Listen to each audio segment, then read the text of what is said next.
Stock exchange मुल्क की तरक्की में बुनियादी किरदार अदा कर रहा है। स्टॉक एक्सचेंज पर एतमाद दरअसल मुल्की इंडस्ट्री पर एतमाद है। सरमायादार को बैंक के पास जाने, जमानतें जमा करवाने समेत दीगर झंझट से छुटकारा मिल जाता है। फिजिकल इन्वॉल्वमेंट के बगैर कारोबार किया जा सकता है। दुनिया के तरक्की याफ्ता ममालिक में स्टॉक एक्सचेंज में लोगों की सरमाया की शरह बहुत ज़्यादा है। पाकिस्तान में स्टॉक एक्सचेंज के बारे में शहरियों को आगाही नहीं है। लोग समझते हैं कि यह सिर्फ बड़े सरमायादारों का कोई इदारा है, हालांकि ऐसा नहीं है। यहाँ 10 रुपये का शेयर है और 5,000 रुपये से भी कारोबार शुरू किया जा सकता है। शेयर का कारोबार दुनिया में सबसे ज़्यादा आसान और मुनाफाबख्श कारोबार समझा जाता है।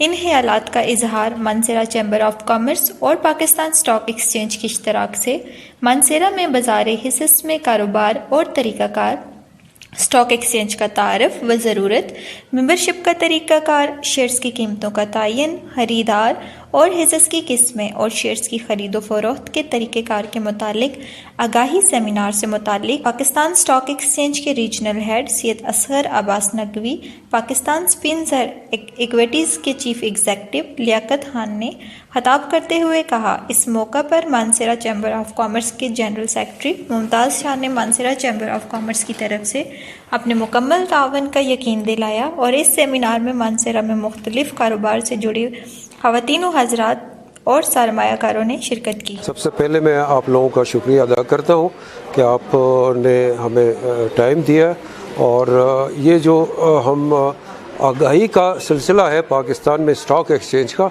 इस सिलसिले में आपने जो वक्त दिया है और यहाँ जो चैम्बर ऑफ कॉमर्स ख़ास तौर पे मानसेरा ने जो हमने ये हमारी दूसरी तकरीब थी जो हमने यहाँ की है और इन लोगों का इंटरेस्ट बहुत अच्छी बात है, एक पॉजिटिव साइन है।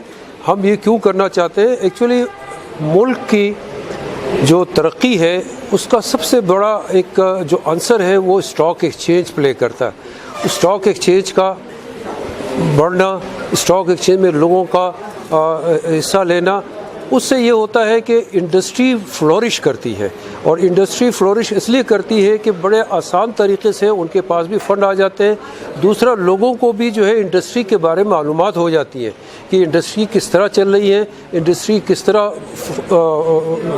फ्लोरिश कर रही है और इस तरह वो उनके अपने अंदर भी शौक़ पैदा हो जाता है कि हम भी जो है इस इंडस्ट्री को लगाए या इस इंडस्ट्री का हिस्सा मिले। दूसरी बात यह है कि इस स्टॉक एक्सचेंज से जो सरमायादार है या जो इंडस्ट्रियलिस्ट है उसको बड़ी आसानी से पैसा इंडस्ट्री को बढ़ाने के लिए मिल जाता है और लोग जो देते हैं वो थोड़े पैसे भी लगा के इसमें आ जाते हैं। एंट्री इस तरह आ जाती है कि आप एक शेयर से लेके 1 लाख शेयर तक भी ख़रीद सकते हैं, थोड़े ले लें ज़्यादा ले लें, हिस्सेदार बन जाते हैं। और सरमायादार को ये फ़ायदा होता है कि उसको बैंक के पास ज़्यादा नहीं जाना पड़ता है। बैंक के पास जाता है तो उसको जो है उसका इंटरेस्ट, फिर उसके आगे जो है उसने जो अपनी प्रॉपर्टी जो है वो करानी है, रखवानी है और ज़मानत देनी है, ये बड़ी चीज़ों से बच जाता है। और यहाँ पर क्या होता है, फिर उसको इंटरेस्ट देना पड़ता है हर साल। यहाँ उसे इंटरेस्ट नहीं देना पड़ता है, जब इसकी कमाई आएगी तो वो डिविडेंड देगा, वो राइट के हिसाब से इन्वेस्टर को पैसा देगा। और इसका मैं आपको बताऊं, जैसे यूरोप है, हम कहते हैं बड़े इंडस्ट्रियलाइज्ड है। क्यों इंडस्ट्रियलाइज्ड है?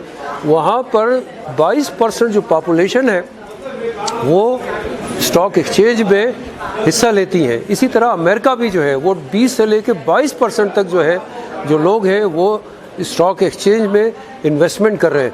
हमारा पाकिस्तान में हम पीछे इसीलिए हैं, एक तो इन्फॉर्मेशन नहीं है हमारे पास। ये अवेयरनेस का मकसद हमारा यही है कि लोगों को बताएं। इसमें लोग खौफजदा हैं, खौफजदा ये होते हैं, उनका ख्याल ये है कि ये शायद सरमायादारों का एक वो है। ऐसा नहीं है, इसमें जो है सबसे कम से कम पैसों से आप इसमें आप हिस्सा ले सकते हैं। मैंने आपको अभी जो प्रेजेंटेशन थी उसमें मैंने यही बताया कि आप एक शेयर भी ले सकते हैं जो कि 10 रुपये का होता है। शेयर्स की अपनी 10 रुपये का तो उसका फेस वैल्यू होती है एक शेयर्स की, लेकिन वो अपनी वर्थ के हिसाब से अप एंड डाउन होती है। बाज़ शेयर 50 पैसे के भी है और बाज़ शेयर जो है 12,000 के भी है। इसके दरमियान शेयर ट्रेड होते हैं। वो इस वजह से कि उनकी जो कमाई है वो जो ग्रोथ कर रही है, जितना अच्छी कंपनी है उसी लिहाज से उसकी कीमत बनती है। और आप एक शेयर भी ले सकते हैं, 10 भी ले सकते हैं, 20 भी या 100 भी ले सकते हैं, 1000। तो कम से कम पैसे में आप इसमें आ सकते हैं, इन्वेस्टमेंट कर सकते हैं। ये दुनिया में सबसे आसान तरीक़ा समझा जाता है कि इन्वेस्टमेंट का। और सबसे पहली बात यह कि IT होने की वजह से इसमें फ़िज़िकल इन्वॉल्वमेंट ख़त्म हो गई है। अब आप बैठकर आप अपने मोबाइल के ऊपर या अपने कंप्यूटर के ऊपर खुद ट्रेडिंग भी कर सकते हैं, या टेलीफोन के ऊपर भी जो है आप ट्रेडिंग कर सकते हैं। हमारे ऑफिस यानी स्टॉक ब्रोकर के ऑफिस फ़ोन करें, जो सा शेयर ख़रीदना है उसको कह दें, जिस कीमत पे लेना है वो कीमत बता दें, वो उस कीमत पे जब सेलर आएगा तो आपको ख़रीद देगा। जब आप बेचना चाहें आप उसको बता दें इस कीमत पे बेच दो, वो हो जाता है। और नॉर्मली 15-20 मिनट में आपके शेयर बिक भी जाते हैं, आप ख़रीद भी ले लेते हैं। और वो जारी बात है मार्केट रेट के ऊपर आता है, और market rate up and down होता रहता है। अच्छे हालात हो, कंपनी की ग्रोथ अच्छी है तो उसकी रेट बढ़ते रहते हैं। और इस मार्केट में मैं आपको बताऊं, बाद शेयर्स थे जो कि 100 टाइम्स बढ़े हैं, 100 टाइम्स उसकी कीमत बढ़ी, यानी कैपिटल गेन। अब इसमें जो है लक्की सीमेंट है, मैं आपको बताऊं, मैंने ये लक्की सीमेंट एक वक्त में जो है 3 रुपये का लिया है। इस वक्त 400 रुपये का ये शेयर है, और ये भी 800 रुपये पे था। आप बताएं 3-3.5 रुपये का जो एक शेयर था एक वक्त में, वो अब जो है 400 रुपये पे आज है। अभी 17 में ये जो था ये 800 रुपये पे चल रहा था।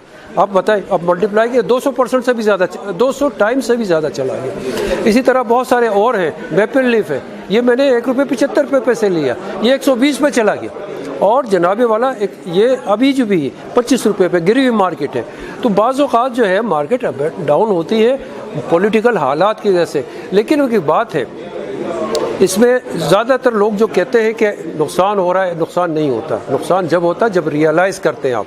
और होता ये है कि देखिए, जैसे मैंने आपको बताया, मैंने एक शेयर जो था, यही मैं मैपल लीफ बताता हूँ कि मैंने 1 रुपये 75 पैसे पे और 3 रुपये पे ख़रीदा था। ये चला गया 120 पे, मैंने तो इसको बेच दिया था 17 रुपये पर। 17 रुपये बेच कर वो चला गया 30-40 रुपये पे। मैं सर पकड़ के बैठ गया, यार मैंने बड़ा नुकसान कर दिया। क्यों नुकसान? अरे मैंने तो 10 टाइम्स मिल गया था, यानी मैंने 1 रुपये 75 पैसे और क्या कहते हैं 3 रुपये पे लिया और 17 रुपये पे बेच दिया।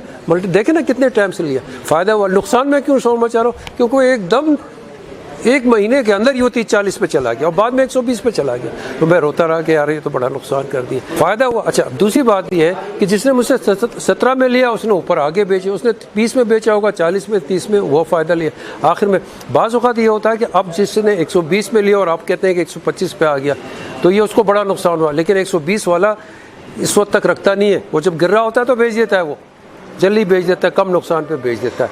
लेकिन अगर मुझे अभी भी मैं बेचता, अगर मेरे पास वो शेयर होता तो मैं इसका डिविडेंड भी ले रहा होता। देखिए, ये शेयर जो होता है इसमें आप प्रॉफिट बन जाते हैं। जब आप शेयर लेते हैं तो आप उस कंपनी में मालिक हो जाते हैं। आपका हिस्सा कम होता है लेकिन आप उसमें मालिक हो जाते हैं। आपको जो मुनाफा होता है, जो खुद लेता है, वो आपको भी देता है। अगर वो राइट बढ़ाता है, राइट देता है तो राइट आपको भी देता है, बोनस शेयर देता है तो आपको भी देता है, खुद भी लेता है, आपको देता है। वो तो आप ले रहे हैं। मसलन बाज़ शेयर ऐसे हैं, जैसे FFC है, फौजी फर्टिलाइज़र है, जिन लोगों ने लिया था वो कहते हैं हमने इसकी कीमत भी ले ली, हमने इससे 100 गुना जो है कमा भी लिया, 100 टाइम्स कमा भी लिया, और अब मुफ्त भी है और अभी भी पैसे आ रहे हैं। यानी जो शुरू में आया था वो कोई 17 रुपये पर कितना आया था, आजकल वो जो है 92 रुपीज़ पर है। हालांकि से 120 रुपये पे गया हुआ था ये फर्टिलाइज़र। आया जब इन्होंने बेचा तो लोगों को दिया था तो 19-20 रुपये पे दिया था। अब जो 19-20 में जिन्होंने लिए थे उन्होंने हर साल 8 रुपये मुनाफा भी कमाया, हर साल तकरीबन 8 रुपये 8 रुपये से कम दिया ही नहीं इसने मुनाफा फौजी फर्टिलाइज़र ने। और जनाब हर साल करते रहे, तो अगर 2 साल में भी लिया तो उसका तो निकल आए पैसे, और फिर वो कमा भी रहा है, मुफ्त में पड़े हुए भी हैं। तो इसमें जो है सबसे आसान, सबसे इजी, इसमें फ़िज़िकल इन्वॉल्वमेंट नहीं है, भाग दौड़ नहीं है। आपने टेलीफोन पे भी आप ख़रीद लें, नहीं तो अपने तौर पे ख़रीद लें, उसी वक्त बेच दें, आराम से 2 दिन के बाद आपको पैसे मिल जाते हैं। इसमें ये भी है। हालांकि और बिज़नेस में आपको पैसे नहीं मिलते। आप अगर एक डिस्ट्रीब्यूटर हैं, आपने एक क्या कहते हैं मैन्युफैक्चरर है, आपने माल सप्लाई किया, आप ले लें, महीने में भी नहीं मिलता, 2 महीने में भी आपको पैसे नहीं आते, किस्तों में आपके आते हैं। यहाँ किस्तें नहीं होती, ठग से बेचा, ठग से वापस पैसे आपको मिल गए, आए कि नहीं। ये सबसे बड़ी बात है। आप अगर आपके पास प्रॉपर्टी है, बेचने जाए ज़रा, देखिए आपको किस्तों में क्या होता है। आप एग्रीमेंट करें, ये करें, उसकी शर्तें लगाएं, ये करें, वो करें, टाइम करें, एक बहुत बड़ा एक मसला है। लेकिन इसमें ऐसा नहीं है, फ़ोन किया, आराम से लिया, आराम से बेचा, और इस पर कंट्रोल्स बहुत हो गए गवर्नमेंट के। SCCP का बड़ा सख्त कंट्रोल हो गया है, CDC का कंट्रोल है, NCCPL का कंट्रोल, खुद PSX का बहुत अच्छा कंट्रोल है। तो इस वजह से आपके कभी पे, और जब कोई चीज़ आप बेचते हैं, मैंने आपके शेयर मेरे पास है, सब अकाउंट मैंने आपके बेच दिए, जब मैं बेचूंगा CDC आपको इन्फॉर्म कर देगी, NCCPL भी आपको बता देगी कि जनाब आपके वो CDC NCCPL बताएगी कि आपके आज शेयर आपने इतने ख़रीदे, इतने में आपको पता चल जाएगा। NCCPL का अलहदा इदारा है जो कि सब करता है। मैं तो आपको इन्फॉर्मेशन करता हूँ एज ए ब्रोकर कि जनाब आपके शेयर मैंने लिए, इतने पैसे पे लिए, इतना कमीशन है, पूरी डिटेल देता हूँ, ईमेल भी करते हैं आपको सारे। लेकिन उसको काउंटर NCCPL भी बताती है कि आज आपकी इतनी ट्रेडिंग हुई है, आपने ट्रेड किया, बेचा या सेल हो गया, कौन से शेयर कितने बुके। फिर CDC बताती है कि आप शेयर आपके अकाउंट से भी निकल गए, वो बताती है। तो बहुत महफूज वो है, कोई इसमें मसला नहीं है। और सबसे अच्छा है कि लोगों को नॉलेज हो जाती है, इंडस्ट्री की नॉलेज हो जाती है, और वो ही कंपनियां ज़्यादा मुल्क तरक्की कर रहे हैं जहां ये स्टॉक एक्सचेंज मजबूत है, जहां लोग ज़्यादा इंटरेस्ट है। मैंने आपको बताया ना, मशरक़ी पाकिस्तान, वहाँ भी 6% से ज़्यादा लोग कर रहे हैं। हमारे पाकिस्तान में सब सिर्फ 2,50,000 है, जो कि मैंने अभी बताया था कि 0.125% सिर्फ इसमें स्टॉक एक्सचेंज है।